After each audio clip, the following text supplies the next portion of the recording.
How to grow variegated ivy. Ivy grows quickly and can climb as high as 100 feet from the ground.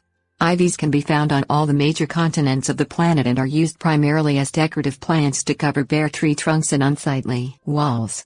Variegated ivies are considered the more aesthetically pleasing. Their leaves are usually several hues.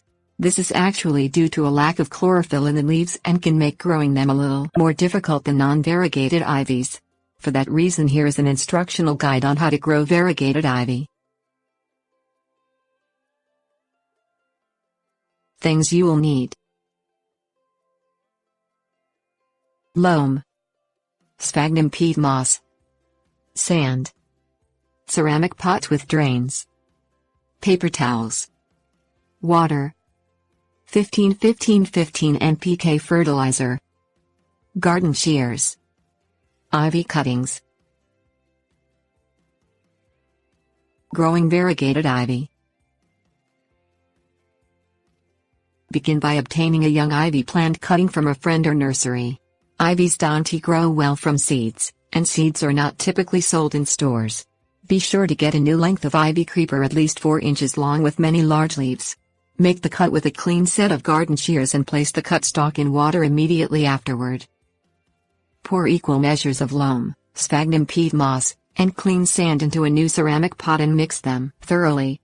The pot should be about 5 inches wide at the base to allow the ivy's extensive root system to grow in the first few months. Douse the mixture thoroughly with water, making sure the soil drains well and water flows out of the vents at the bottom of the pot. Push the cut ivy stalk about an inch deep into the pot. Place the pot on a windowsill facing east with a paper towel underneath to absorb the water that will drain pot after waterings.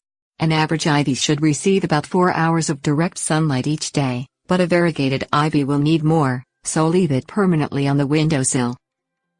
Leave the plant alone for 5 days or until the soil is thoroughly dry. The beginnings of a new root system should have sprouted by now. Water the plant daily, just enough to keep all the soil moist, not soaked. Repot the ivy every 3 months thereafter. Make sure to use new soil in a pot at least 4 inches larger each time. You will also need to add 15-15-15 NPK fertilizer after each repotting. This means you need a fertilizer that is 15 nitrogen, 15 phosphorus, and 15 potassium. Beyond this, the ivy should have no other needs. Tips: warnings. The pot and soil should allow for good water drainage, otherwise the roots could begin to rot and the ivy could die. Ivy can be a bit of a problem in temperate and subtropical climates where they tend to overgrow and kill off other plants, preventing their access to sunlight.